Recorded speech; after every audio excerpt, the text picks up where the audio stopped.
오케이. 네, 본문 말씀 로마서 11장 13절에서 24절은 접붙임에 대해서 얘기를 하고 있습니다. 접붙임에서. 그러니까 상황을 간단하게 설명하자면 이거예요.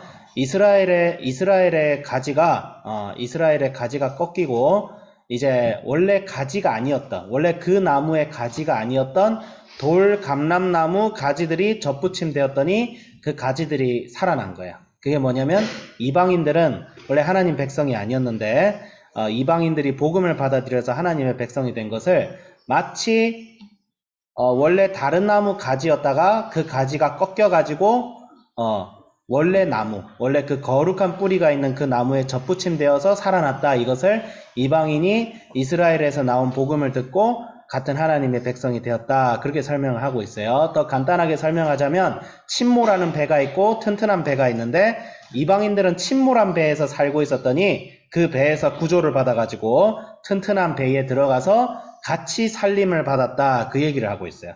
근데 이스라엘 백성들 중에 안 믿는 사람은 원래 원나무에 있었던 가지였는데 얘들이 자기 스스로 꺾여버린 거예요. 왜? 하나님이 주시는 복음을 믿지 않고 떨어져 나가기 때문에 꺾인 가지가 몇 개가 있었다. 그런데 이 꺾인 가지 때문에 이방인들이 구원을 받았다. 이방인들에게 복음이 전해졌다. 이거는 뭐냐면 초대교회에 있었던 심각한 핍박, 즉 약간 역사적 상황을 얘기하고 있어요. 역사적 상황을 잠시 얘기하자면 우리 그 사도행전을 보면 알겠지만 예수님께서 승천하신 이후에 12제자들을 통해서 예루살렘 교회가 엄청나게 승승장구합니다. 베드로가 설교하니까 막 3,000명이 회개하고 막 방언 일어나고 기적이 일어나고 죽은 자가 살아나고 안전뱅이가 막 걷고 난리가 아니었어요. 난리가 엄청나게 부흥했어요. 거의 여의도 순복음 교회급으로 부흥을 했었는데 그 예루살렘 교회에 심각한 핍박이 닥칩니다. 그때 그 핍박을 담당했던 장본인이 사실 이 저자인 사도 바울이에요. 사도 바울이 핍박한 거죠, 사실. 사도 바울이 핍박해서 예루살렘 교회가 흩어질 수밖에 없었는데 그 예루살렘 교회가 흩어지는 것이 아이러니하게도 이방인들에게 복음을 더 빨리 전하기 위한 기폭제가 되었죠. 예, 스데반 집사가 순교하고 예루살렘 교회가 핍박을 받아서 예루살렘 안에만 있었던 사람들이 전국으로 다 흩어지는 거예요. 사마리아로 흩어지고 저기 에디오피아로 흩어지고 그 다음에 유대로도 흩어지고 사도 바울이 있기 전부터 이미 복음이 전 세계에 퍼지고 있었어요. 사도 바울은 그 복음을 더 굳게 하기 위해서 사실 복음 전도를 간 것이지 복음 전파가 사도 바울이 하기 이전부터 복음이 유대 땅뿐만이 아니라 이방 땅에 이미 전파가 되고 있었어요. 왜냐하면 예루살렘 교회에 핍박이 생겨버렸거든요. 그래서 사도 바울 그 당시 사울이었죠. 사울이 교회를 핍박해가지고 교회가 흩어졌다. 이것을 가지고 이제 이스라엘이 완고해가지고 이스라엘이 왜 교회를 핍박했을까요? 바로 하나님의 복음을 믿지 않았기 때문이죠. 믿지 않았기 때문에 그런 핍박이 있었지만 그런 핍박이 있었기 때문에 그런 핍박 때문에 아이러니하게도 이방인들에게도 복음이 전해졌다. 이걸 가지고 원가지가 꺾이고 그 자리에 돌 감람나무 가지가 접붙임을 당했다. 접붙임 당해서 살아났다. 이렇게 표현을 하는 것이고 다만 이 로마서 이 본문 말씀의 의도는 뭐냐면 누구든지 자랑하지 말고 이방인이나 유대인이나 결국 믿음으로 구원을 받는다. 결국 믿음으로 구원을 받는 것이지 유대인들도 꺾였다가 다시 접붙임 당할 수도 있고 이방인들도 접붙임 당했다가 이 복음을 갑자기 거부하고 이 복음을 믿지 않는다. 그러면 다시 꺾일 수도 있다는 거예요. 예. 그 말은 뭐냐면 이제 막 구원이 취소된다. 그 얘기가 아니라 누구든지 믿음으로 구원받는다는 거죠. 이스라엘이나 유대인이라. 그렇죠. 이스라엘이나 유대인이나 이스라엘인들이라고 해서 네 조상이 아브라함이라서 착각하지 마. 너도 믿음으로 구원받는 거야. 이방인들 너희들 착각하지 마. 너희들이 유대인들보다 착해서 구원받는 거 아니야. 오직 믿음으로 구원받는다. 그래서 뿌리가 거룩해서 우리가 살아나느냐, 가지가 거룩해서 살아나느냐. 뿌리 때문에 가지가 사는 거죠. 가지 때문에 뿌리가 살진 않죠. 이거는 과학적 상식이죠. 뿌리에서 영양분을 공급하니까 가지가 살듯이 우리는 가지예요. 뿌리는 누구예요? 예수님이에요. 예수님. 나는 나무여 너희는 가지니 너희가 나를 떠나서는 아무것도 할 수 없다. 요한복음에서 이미 얘기했죠. 그 얘기를 보면 우리가 쉽게 알 수 있어요. 우리는 가지예요. 가지. 우리는 원래는 저기 다른 곳에 있었던 가지였어요. 죽어가는 나무에 있던 가지였는데 하나님께서 가지를 불쌍히 여기셔서 그 가지를 잘라가지고 살아계신 예수님이란 이름의 나무에 우리가 접붙임된 거예요. 그래서 살아난 거죠. 근데 원래 여기에 붙어있던 나무 가지들이 있었어요. 그게 이스라엘이었는데 얘들은 지 스스로 떨어져 나갔어. 아, 우리는 이 뿌리에 있을 수 없다. 예, 그 얘기 하는 거예요. 그래서 결국 누구든지 접붙임 당해야 된다.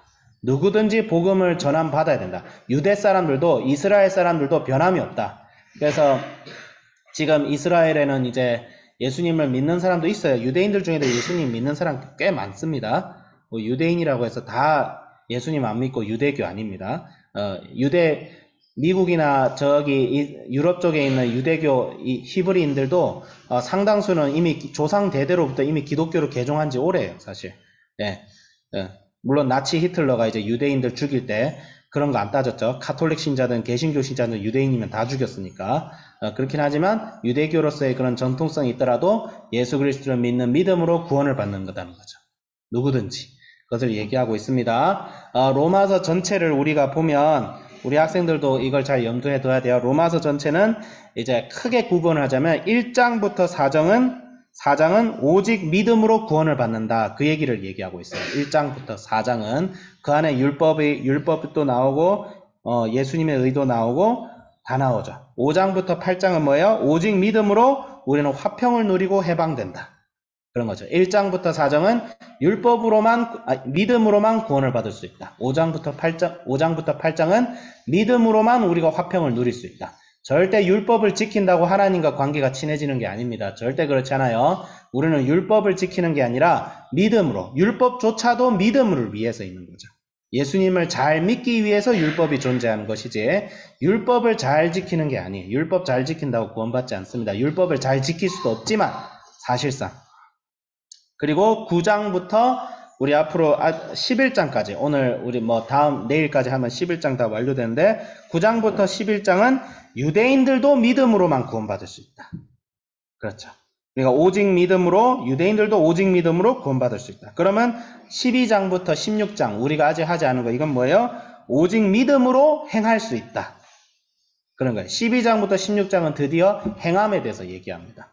이제 믿는 자로서 어떻게 살아야 될 것인가. 그래서 사실 좀 윤리적 설교, 좀 적용을 하기 쉬운 설교 본문들은 다 12장부터 있어요. 로마서에서. 그 이전에는 뭔가 복잡하고 딱딱해서 솔직히 조금 읽기가 어려울 수도 있어요. 근데 중요한 거는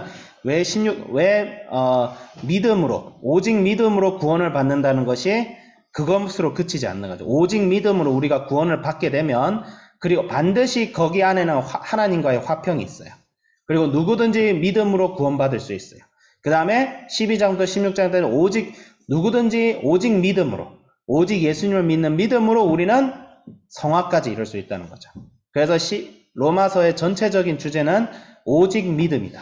오직 예수님의 그 대속함을 믿는 믿음으로 우리는 구원받고 화평을 누리고 모든 사람의 이방인들 유대인들은 다 하나님의 자녀가 될 수 있고 그 다음에 행함까지 이룰 수 있다. 예, 그게 사실 로마서 전체의 주제. 로마서는 예수님을 믿는 그 믿음의 은혜와 그것을 우리가 변화되어짐에 대해서 절대적으로 긍정하고 있습니다. 여기서 흔들리면 안 돼요. 이 뿌리 외에 예수님의 은혜를 믿는 이 믿음 외에 다른 뿌리가 있어가지고 우리의 믿음을 도와줄 수 있다. 절대 그렇게 보면 안 돼요. 율법과 하나님의 대속을 같은 선상에 두는 것은 굉장히 잘못됐습니다. 같은 선상에 둘 수 없어요. 오직 믿음이에요. 그러면 율법은 뭐냐? 행함은 뭐냐? 경건함은 뭐냐? 믿는 자로서, 이미 구원받은 자로서 이제 나타내야 될 결과예요. 그 결과가 잘 안 나타난다. 그럼 믿음이 성숙하지 못한 것이지 믿음이 없다고 함부로 예단을 하면 안 된다. 사도 바울은 갈라디아서에도 얘기하지만 오직 믿음으로 구원받는 이 구원에 대해서 조금이라도 희석시키고 조금이라도 절 중요시 여기는 것에선 상당히 호전적으로 공격적으로 이것을 변호했어요. 공격적으로. 사도 바울이 다혈질이라서 그런 게 아니라 이것만큼은 굉장히 공격적으로 변호했어요. 절대 타협이 없었어요. 노빠꾸였어요. 노빠꾸. 아무리 그래서 베드로가 이제 믿음으로 구원받는 거에 따라서 베드로가 이방인하고 식사를 하는데 유대인이 갑자기 나타나니까 베드로가 그 자리를 갑자기 떴어요. 유대인들 눈치 보여요. 그러니까 사도 바울이 그 자리에서 베드로, 자기 선배잖아요. 베드로 보고 심하게 뭐라고 합니다. 어떻게 당신이 믿음으로 구원받는 줄 알면서 유대인들 눈치 보고 이방인들하고 밥 먹는 게 유대인들에 보이는 게 그렇게 부끄럽나? 사도 바울이. 좀 건방지죠, 바울이. 바나바한테도 대들고, 베드로한테도 대들고, 거의 노빠꾸였어요. 근데 뭐에 대해서 노빠꾸였냐면, 다른 게 아니라, 이 믿음으로 구원을 얻는다는 거에 대해서는 선배, 후배 없고, 스승도 없고, 부모도 없습니다. 이거는 절대 타협해서는 안 되는 거예요. 그렇기 때문에, 로마서는 여기에 대해서 굉장히 법적으로 강하게 해석하고 있다. 우리도 감사하는 마음을 가지고 저도 마찬가지지만 내가 잘나서 구원받고 하나님 자녀가 되고 여기에 있는 것이 아니라 오직 믿음으로 내가 이 자리에 있는 것이기 때문에 더 하나님 앞에 겸허한 마음을 가지고 주님이 주신 화평 온전히 누리자라고 적용하겠습니다. 자, 기도하겠습니다. 하나님 아버지 감사드립니다. 우리에게 이 선물을 주시고 절대 우리는 이 선물을 받을 자격이 없음에도 불구하고 주님께서 자격이 없는 자에게 값없이 주신 이 은혜를 온전히 누리며 이 은혜를 온전히 누리고 이 은혜로 말미암아 성령으로 말미암아 우리가 온전히 변화되어져서 성화에 이르고 하나님의 소망을 온전히 구하며 이 땅에서부터 천국의 삶을 누리고 천국을 세워가게 하여 주시옵소서. 감사드리며 예수 그리스도 이름으로 기도드립니다. 아멘. 네, 수고하셨습니다. 네, 오늘 하루 승리하세요. 안녕하세요. 안녕.